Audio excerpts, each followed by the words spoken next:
confirm with Caroline that we were recording this.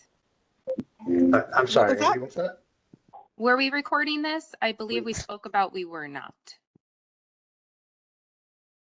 Did we say we're not recording? I'm okay with either. Cool. Okay. Okay. All right. Well, folks, we're going to record this.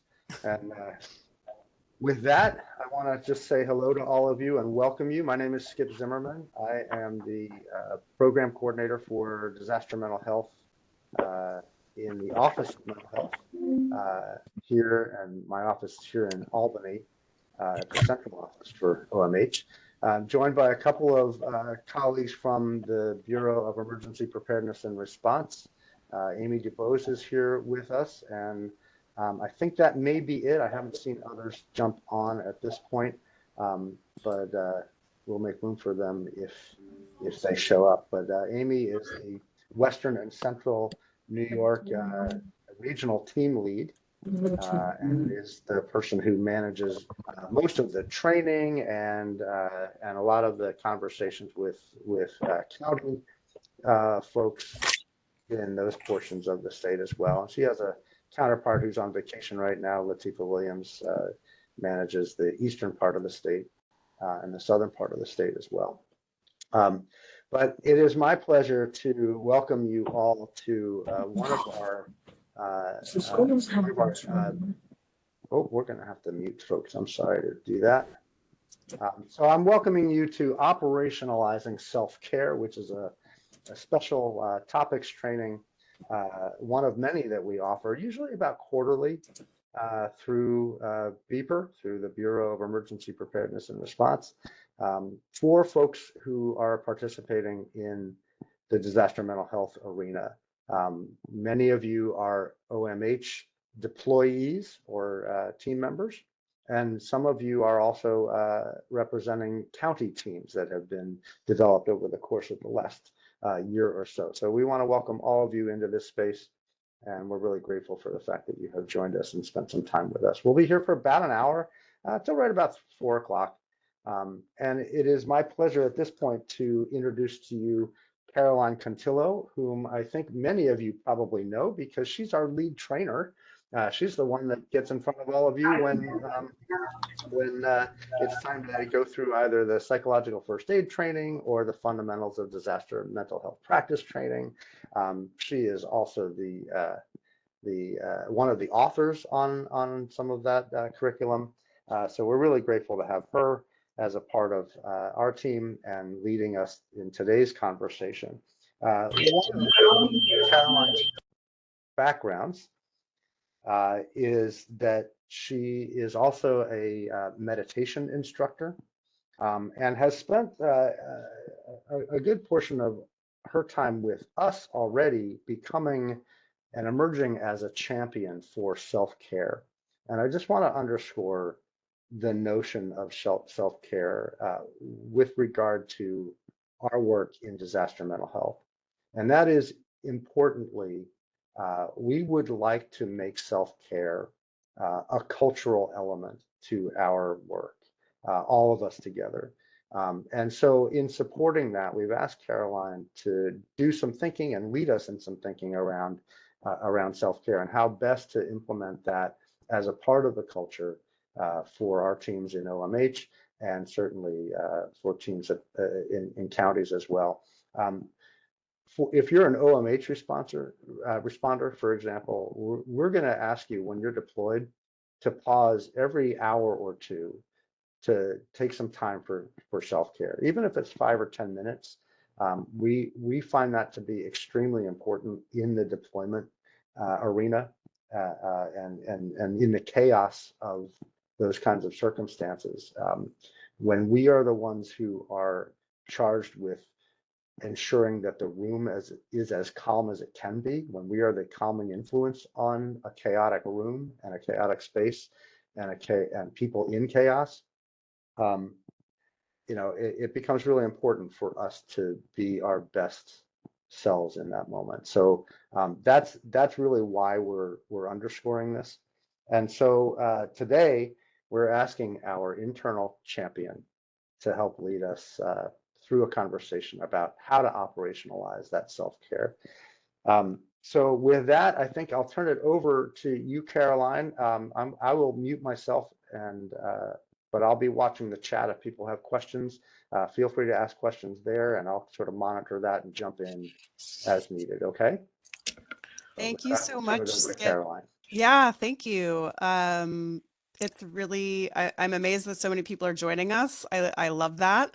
I want to, in honor of, it's Thanksgiving week, extend some gratitude and appreciation to my teammates who are here, Skip and Amy, and the rest of my Beeper team who are off doing amazing things. And I also want to thank all of you for being here. This is optional.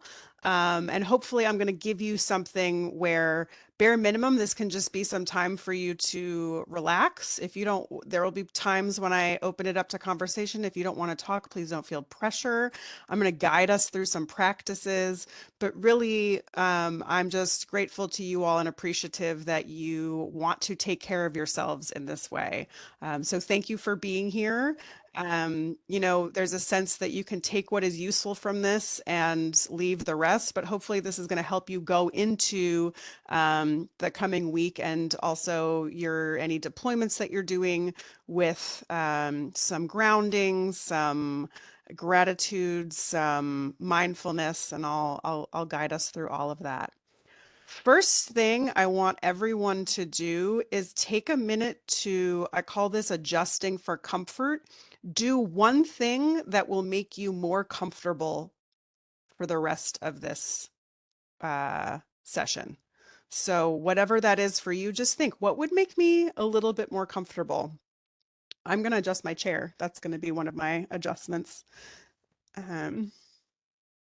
But what is it? Do you need to move something on your desk? Do you need to move something with your body? Do you need to grab a pillow or blanket? Just go ahead and do that thing.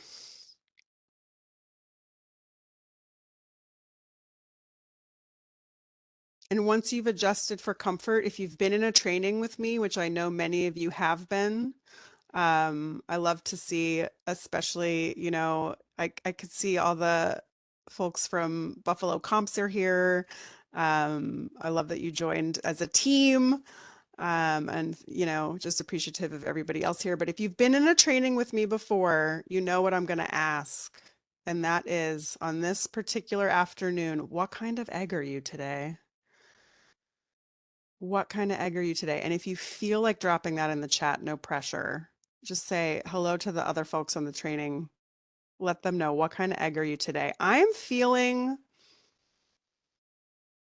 I think, over easy. I think I did enough self-care today in preparation for this that I'm coming in over easy.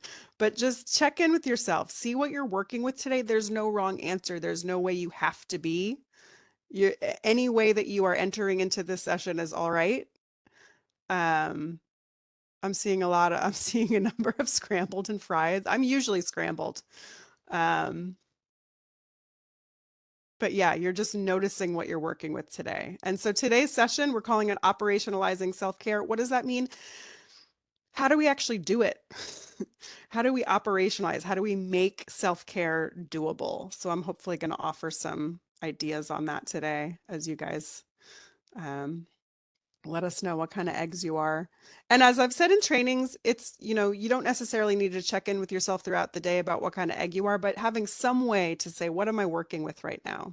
So this session is going to be about learning some practices, discussing, we'll read the energy of the room and see how much discussion and how much practice, but we'll talk about how we make them easier to do and how do we build that team culture around making this work sustainable. So we're going to start with guided mindfulness practice. As Skip mentioned, I used to be a meditation teacher. I've taught mindfulness in a lot of different contexts. I love mindfulness. It's a capacity we all have. It's not anything special that you need to learn. You already know how to do mindfulness. Your mind does it naturally. Mindfulness practice means we're just practicing being able to do it under pressure or within stress. Then I'll open it up to discussion to hear from you all about what tending to your own well-being looks like. We'll talk about any challenges that you have and troubleshoot them. And then I have some other regulation practices and techniques that we can do and we can practice if that's something that, it feels like the group is interested in. And that's it. We can make it as conversational or as practice oriented as you all are feeling like you need. So I would say I'm going to guide us through some practices. If at any point I'm asking you to do something with your mind or your body that you're not interested in doing today, doesn't feel good to you, listen to yourself, heed your own internal wisdom, and don't do that thing. If you want to try it and you want to challenge yourself to stick with the mindfulness or something like that, I will offer that guidance. So these are suggestions for things that can be helpful. And, cameras on or off as you wish. If you'd like to keep your camera off, it gives you a sense of privacy. Awesome. If you want to keep your camera on, that gives you a sense of connection, whatever your preference. And make yourself comfortable. I really, sometimes when we're doing some of these practices, we can get kind of, serious about it and want to do it right and in the right posture. But I would say, especially this week, make it as restorative as you can. So grab that blanket, grab that tea, take another moment to adjusting for comfort and support. I train us, we give survivors comfort. Bring some of that comfort to yourself. All right, so getting started. We're going to do this guided mindfulness practice. This will take about, I'm going to say about 15 to 20 minutes. And again, anything I guide you to do that you're not interested in, just consider this a nice break for yourself before we get into talking.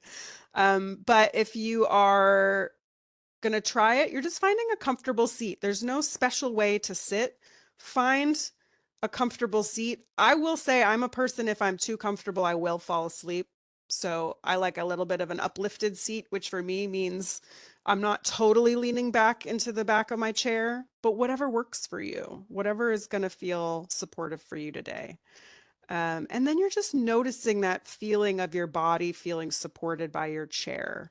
And if your feet are on the ground, you're noticing what your feet feel like on the ground, just letting yourself feel supported by that.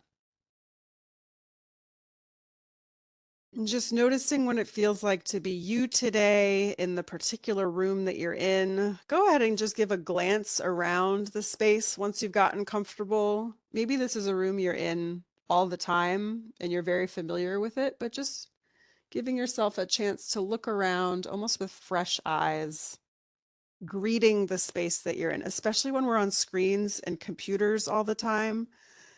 We can feel a little bit disembodied. So just noticing, oh yeah, you're in a room.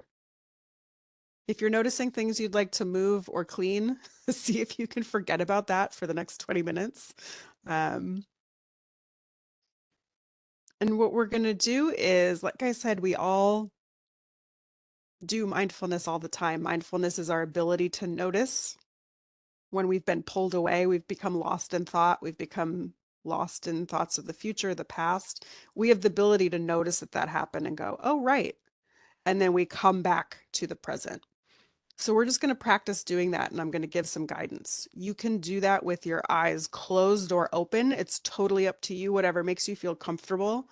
Again, I am a person, if my eyes are closed, I'm going to fall asleep. So I leave my eyes just a little bit open and soften them a little bit. And then we can use the breath as an anchor here. So it's not about breathing in any particular way.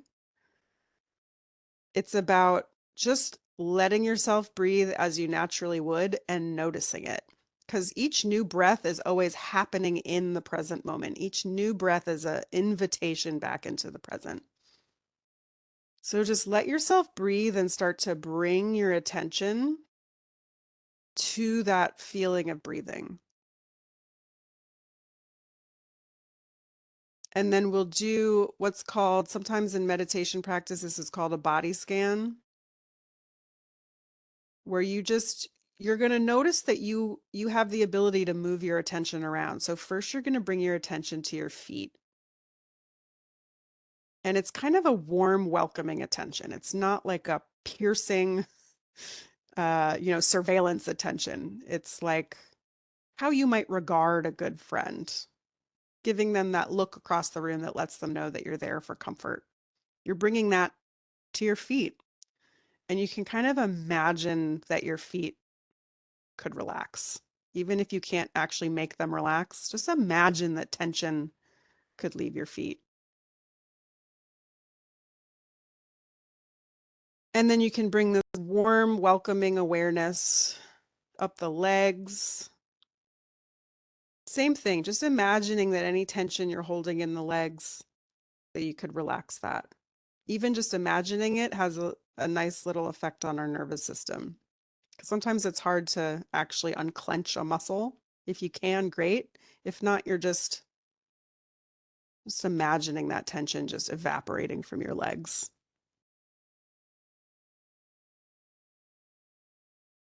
Bringing some of that warm, welcoming awareness to your hands. Sometimes we carry a lot of tension, we clench our hands. So just letting your hands relax, softening your hands.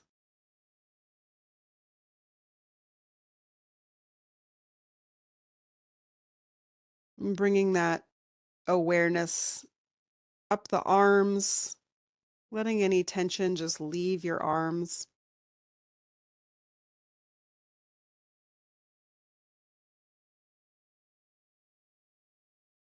Noticing where your legs and seat connect with the chair, where your back connects with the chair if you're leaning back. I'm starting to bring that warm, welcoming awareness up the back. Almost letting that sense of bringing that awareness up the back help you feel a little bit uplifted, not rigid, but uplifted, and then letting go of any tension in the back. If there are knots that stay, not judging yourself about that, just noticing that that's there, offering any knots or points of tension, just a little bit of warmth.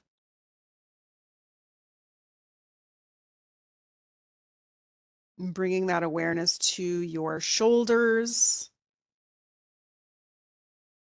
really letting go of any tension in the shoulders. Sometimes it's hard to imagine that, so you can actually clench your shoulders up and kind of clench them a little bit and then relax the shoulders. Feel all that tension leave.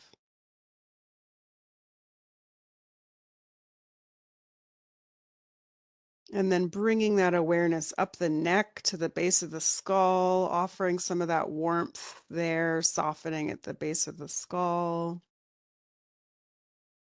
And the jaw, letting the jaw relax and the mouth relax.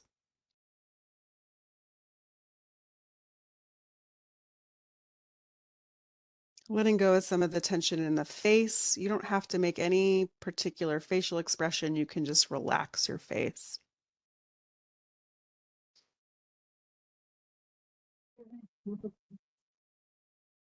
And then your eyes, whether you're going to keep them open or closed, just having a sense that you can soften your eyes. You don't need to look at anything right now. You can soften your eyes,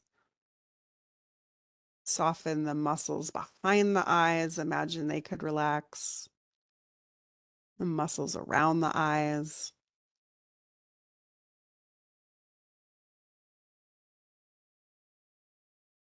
You can bring this warm, welcoming awareness to your ears and have a sense that you can relax your ears. You don't have to go out looking for sound.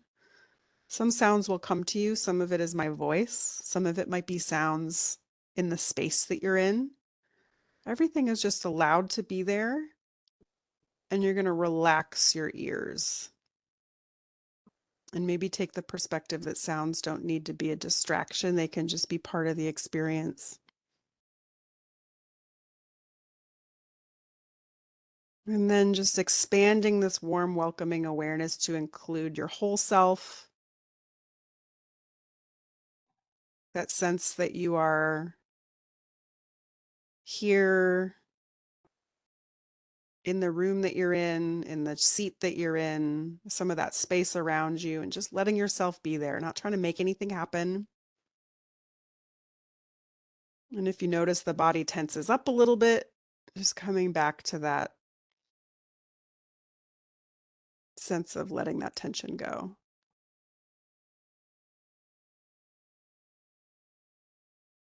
And I'll give us just a few moments to breathe here. Again, no special breath, just breathing how you already breathe. And just letting yourself do that. And if you're just joining us, if you could go ahead and mute yourself as we do some mindfulness. I'm going to guide us through it.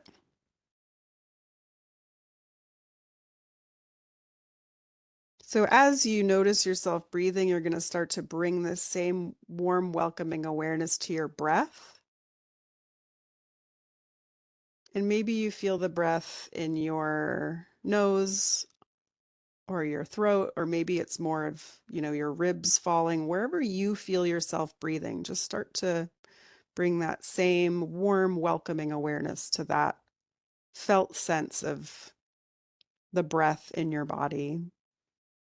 And if at any point paying attention to your breath is not relaxing for you, you can just notice what it feels like to be in the room that you're in, just sitting, just letting yourself sit in your seat.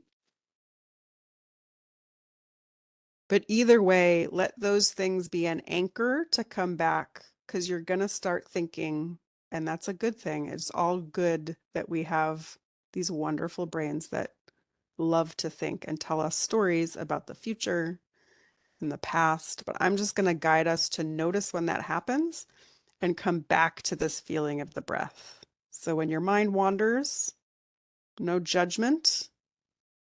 You're just using the breath as a prompt to come back as many times as you have to. And that's the practice. We lose the breath, we come back. We remember something we forgot to do, and we come back. We think about something we have to do later, and we come back. Though each breath being that new moment to come back. So I'll go ahead and leave some space where I won't be talking for a bit, and then I'll offer some guidance throughout. I won't leave you hanging. I'll cue us when we're winding up, but just spend a little time with yourself, noticing what it feels like to be pulled away, and then to know that you can choose to come back, to engage that mindfulness with each new breath that happens. So go ahead and try a few moments of that.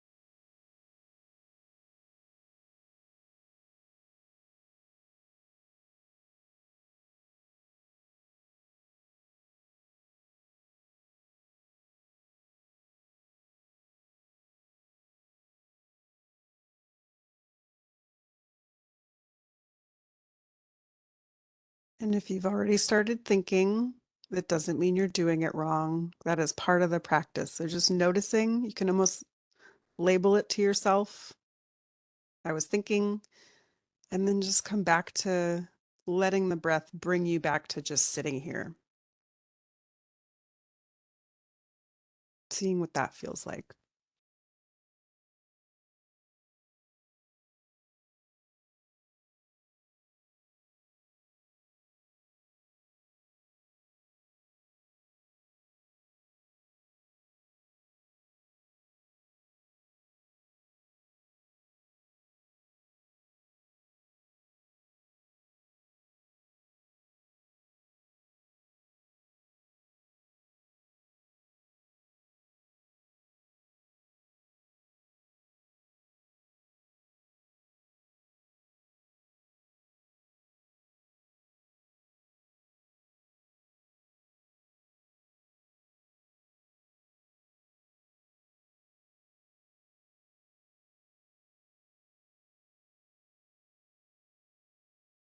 And if it feels like your mind is trying to kind of guess or anticipate what's coming next, you're just using the breath to guide it back to what's happening now. And what's happening now is you're just letting yourself sit,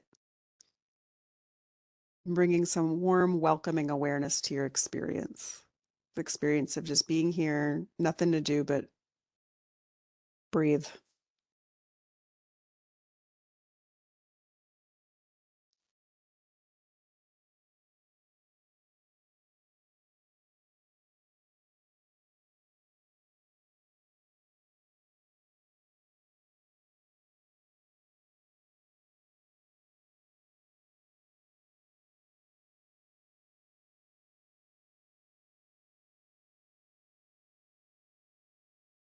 Want to be a firefighter.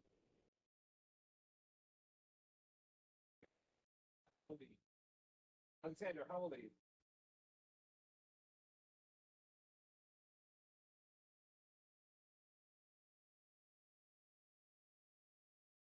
And notice the way that you interact with yourself when you get pulled away. What is the tone of that voice? Are you critical of yourself? Are you judging yourself? See if you can soften that.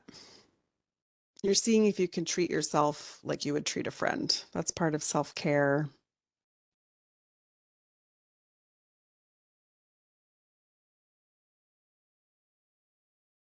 There's a sense of being encouraging with yourself, gentle with yourself. Yeah, you started thinking, of course. We do that all day. We need some reminders to just come back to letting ourselves sit and breathe, using that breath as an anchor.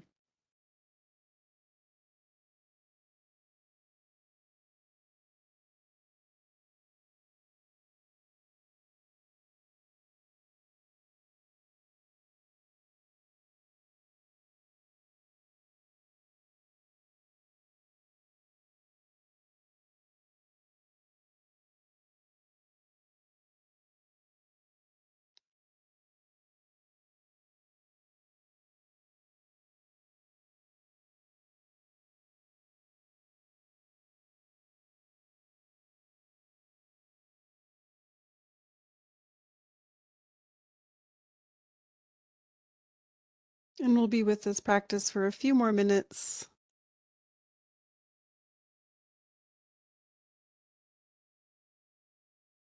And if you notice yourself tensing up, again, just remembering some of what it felt like to let go of some of that tension, giving yourself permission just to be here, just to be with yourself, no matter what's coming up.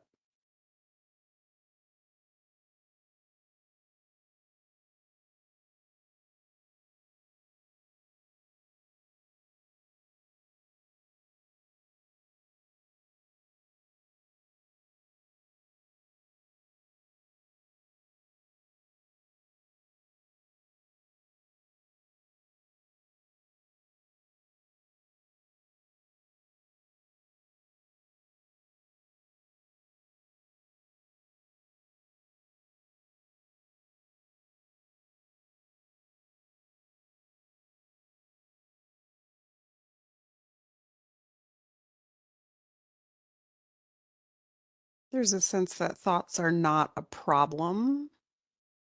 Thinking is not a problem. We just want to notice that we're doing it and notice that we have the ability to choose where we put our awareness.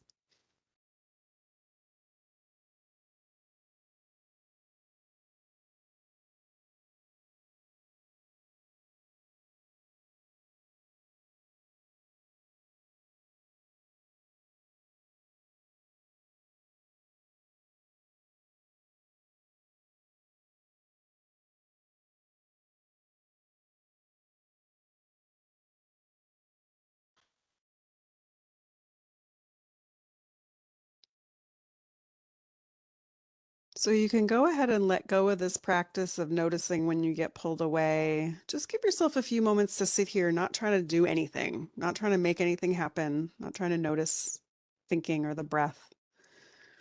Just let yourself sit for a moment with no agenda. Maybe you can slowly start to let your gaze travel around the room you're in, seeing if you are taking in things in a different way, colors, shapes.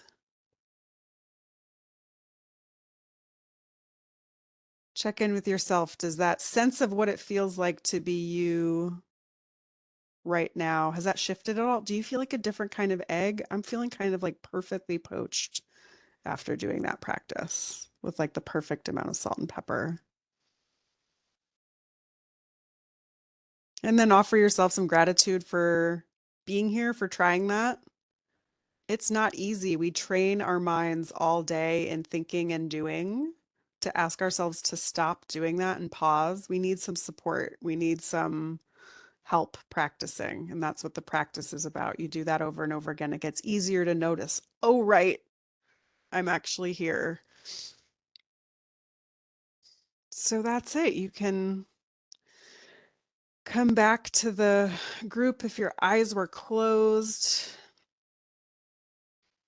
Um, and yeah, before we move on, I'd love to open it to any questions, or if you want to come off mute or just drop in the chat. Um, any questions about mindfulness, or how did that experience go?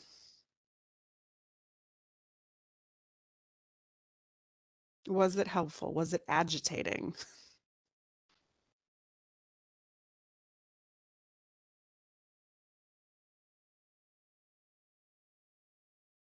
All right. Well, everybody's definitely in end of the day receiving mode. Oh, I see some comments in the chat. That's great.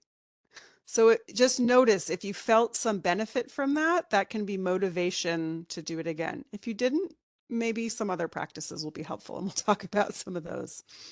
I find that to be kind of a really great way to start the day and to kind of end it. It can be kind of a good bookmark or bookends.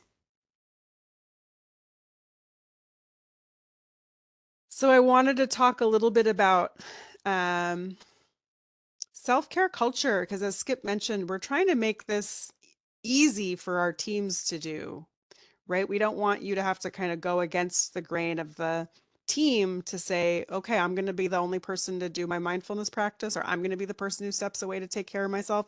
We want this to be something that we all support each other to doing. So team self-care culture, what is this? It's the shared set of practices and norms that help us stay steady, connected, and effective under stress. So something like that mindfulness practice, it's not the only way to do this, but it is a way. When we practice that under, you know, regular circumstances, then when we are stressed, it's there for us. And we can do this individually and together. So some questions I have, and you can take, if you have, a pen and some paper, you can take some notes on this, but I'd love if we could have a discussion too. If anybody has some thoughts on what does taking care of your own well-being and supporting each other to do so look like in your own work? I'm talking about this for our disaster mental health response teams, but you all have your own work that you do every day. What does this look like for you when you take care of yourself and help your teammates do it? And if anybody would like to come off mute and talk about it, you are welcome to. So let's see some of what's in the chat.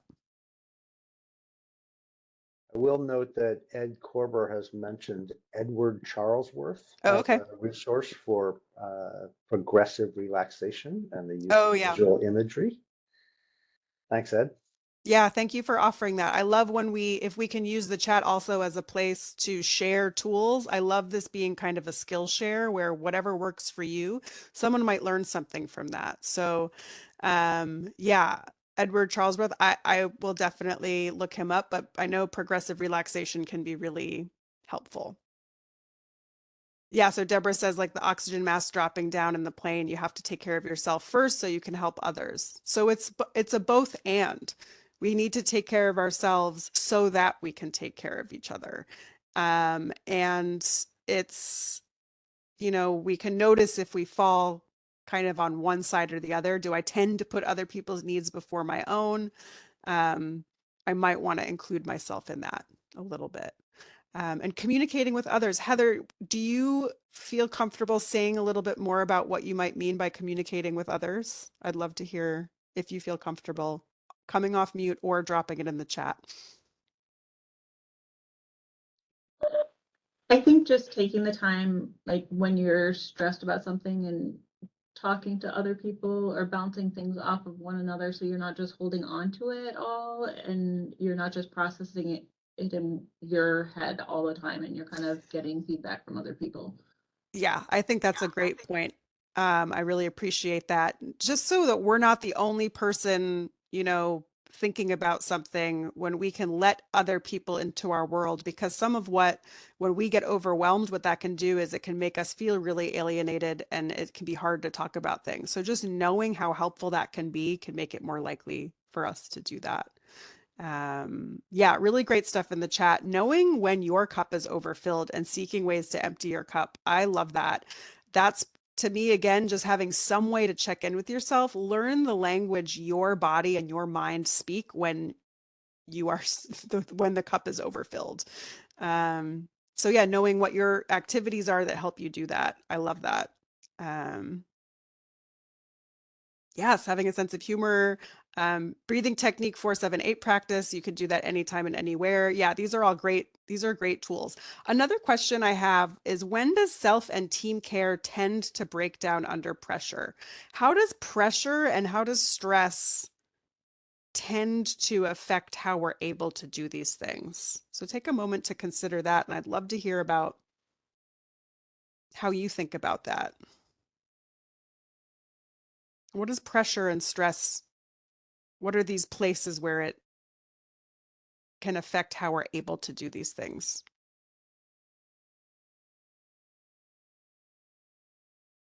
Yeah, when we stop, we realize how much else still needs to be done. So sometimes I definitely can feel avoidant of my mindfulness practice, because I'm like, if I sit and I notice my thoughts, I'm going to notice how much I still have to do, how much I haven't already done. So sometimes being with what's coming up for us means acknowledging some of that stress. And sometimes we just want to push through. Absolutely. What else comes up for you all around the ways that self and team care can break down under pressure? How are you all thinking about that, or what have you noticed?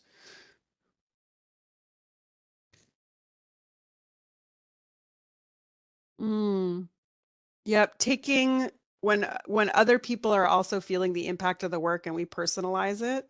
I feel like this comes up in our training, right? Like when we're doing the role play and we're supporting there's another worker who's stressed out.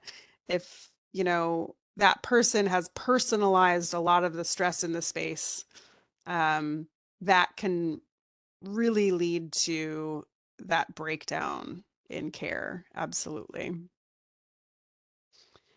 Another question I have, what sort of attitudes and values are you bringing into your disaster mental health work? So what are some of the attitudes and values that help us do this kind of self and team care? And what are some attitudes and values that might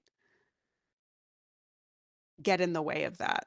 We talk about this a little bit in the trainings that I do, but I'd love to hear how you all are thinking about this. What are some values, ones that contribute to us being able to care, and what are some values that can make it harder? Oh my gosh, a sea otter webcam. See, this is why I love doing these trainings and asking you all what you do, because I never would have thought to look up a sea otter webcam. I'm absolutely going to look that up now. So some of these values, hope, encouragement, and listening. Yeah, and that makes me think of curiosity. When we can bring curiosity to the work, if I notice that I'm even able to be curious and not personalizing, that's like a great value that I can say, this is almost like a compass that can point me towards how to do this work. Positive affirmations, positive thinking. Hope is one of those elements that we are bringing to people, to survivors. It's one of those things that we're trying to help people tap into. So absolutely. It helps us remember.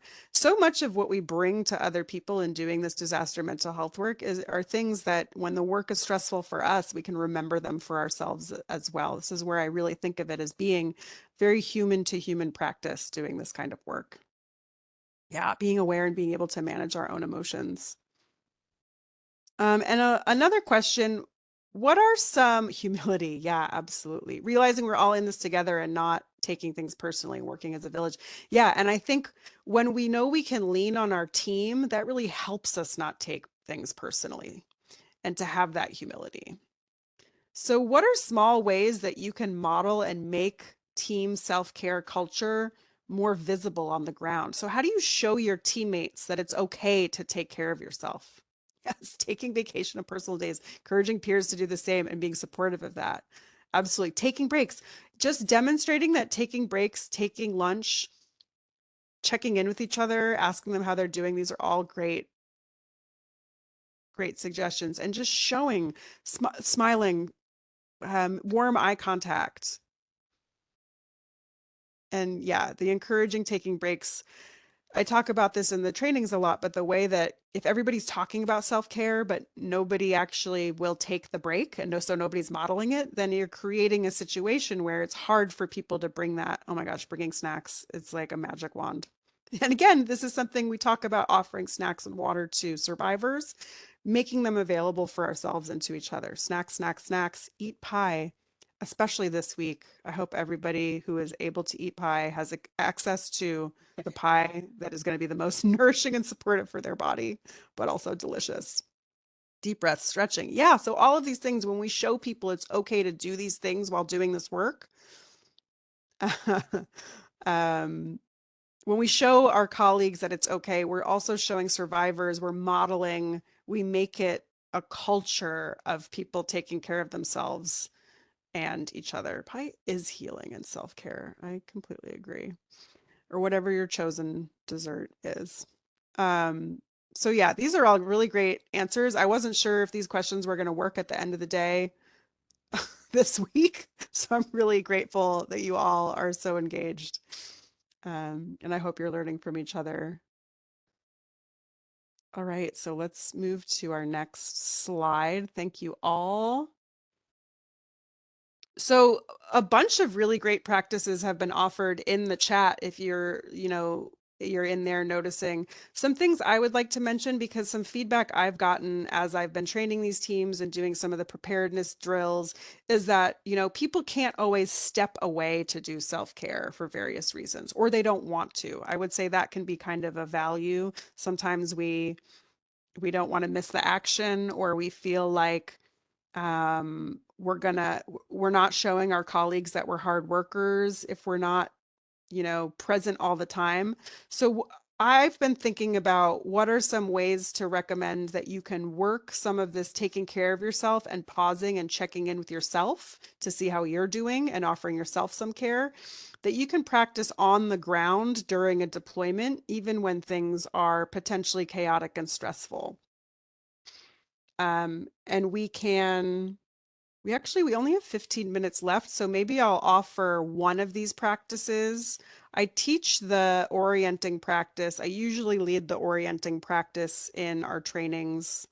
Another one I mention is a micro movement reset. The one I do is just called 2 steps and a breath. I learned this from my supervisor doing crisis intervention.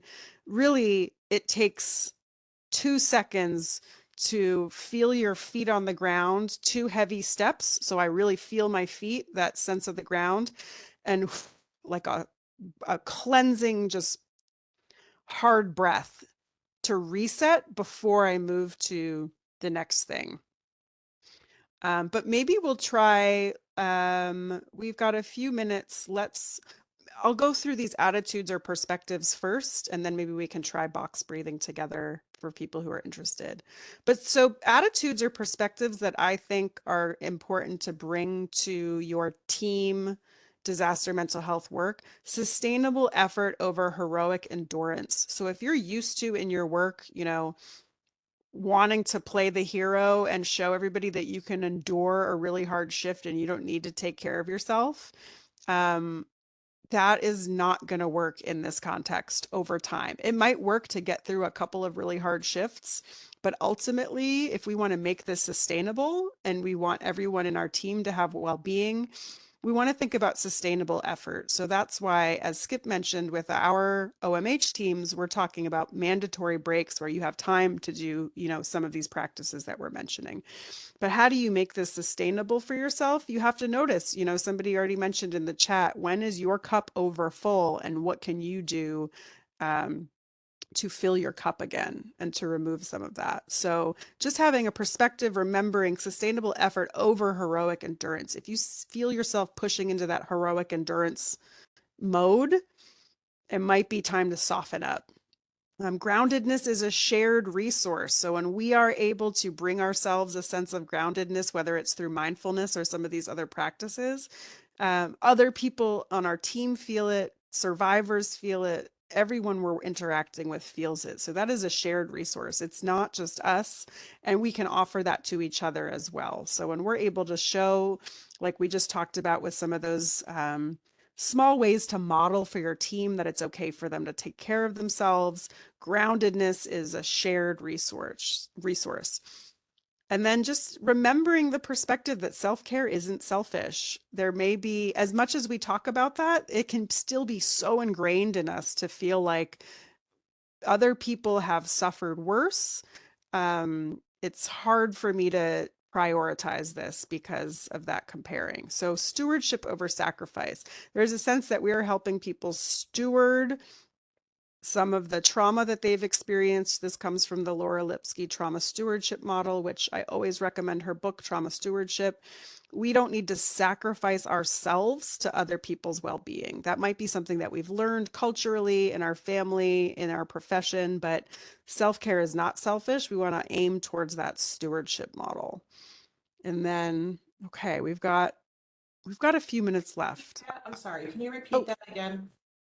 Sure. So the idea that we don't want to be, if we feel like we're sacrificing ourselves to other people's well-being, we want to see if we can adjust towards stewardship, this sense that we are helping people steward the trauma that they've experienced. And this comes from Laura Lipsky's trauma stewardship model. I didn't make it up. It's her book, Trauma Stewardship, which I totally recommend. But it's a perspective that can help you undo this sense that self-care is selfish. We want to move away from that. Self-care is absolutely necessary for doing this kind of work in disaster mental health. Okay, so I'm going to lead us through. We're going to close with a little bit of box breathing. I'm just going to do 3 minutes because I know breathing exercises aren't for everybody, and they for some folks, this might be a heavy lift. I find this a really helpful thing to do after like a stressful shift or after a stressful interaction, something that's really impactful. But box breathing means we're breathing in, holding it, and breathing out and holding it for the same amount of time. This tends to help people move from sympathetic into parasympathetic.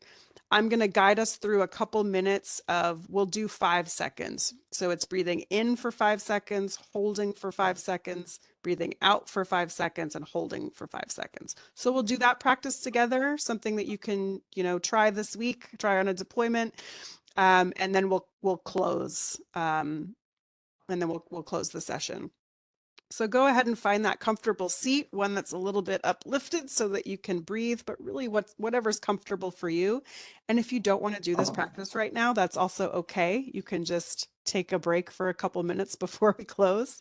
But if you are going to try it, you can go ahead and breathe in, 2, 3, 4, 5, hold, 2, 3, 4, 5, out, 2, 3, 4, 5, hold, 2, 3, 4, 5. And then in, 2, 3, 4, 5, hold, 2, 3, 4, 5, out, 2, 3, 4, 5, and then hold, 2, 3, 4, 5. In, 2, 3, 4, 5. Hold, 2, 3, 4, 5. Out, 2, 3, 4, 5.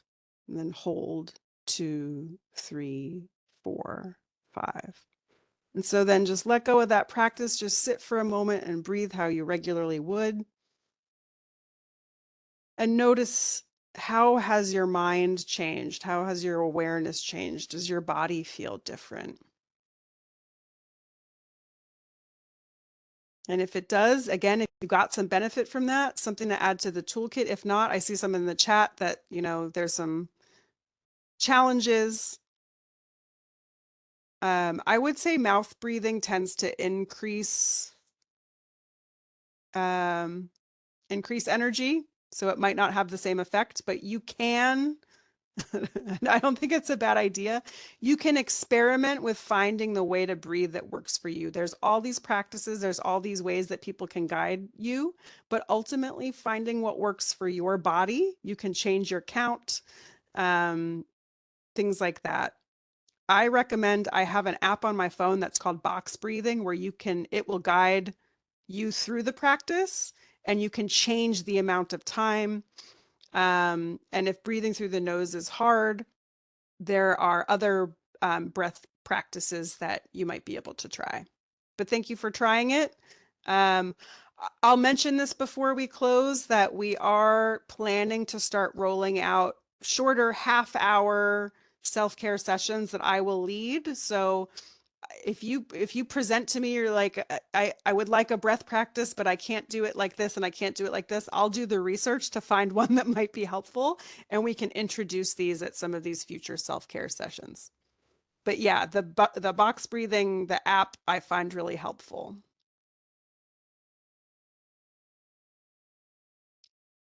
So how do you make this doable in your life?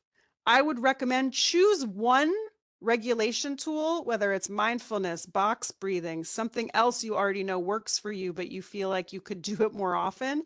Pick something that just takes 1 or a couple minutes and just commit to trying it for a week. Admittedly, this might not be the week to do that because Thanksgiving provides a ton of obstacles, but maybe next week, can you try for 1 week at least 1 minute? Because sometimes we say we don't have enough time. You definitely have 1 to 3 minutes. Set an alarm, try it, and then check in with a teammate. Check in with colleagues. Too much pie does make it hard to breathe deep. Let's all give ourselves permission not to do any breathing exercises necessarily this week. And then just notice curiosity over criticism. When you're naming that you feel stress, activation, and irritation, can you do it neutrally? And then take that orient and glance around the space. Treating yourself like a survivor or a responder after a hard shift, bringing yourself that sense of calm, safety, efficacy, and hope. And then finally,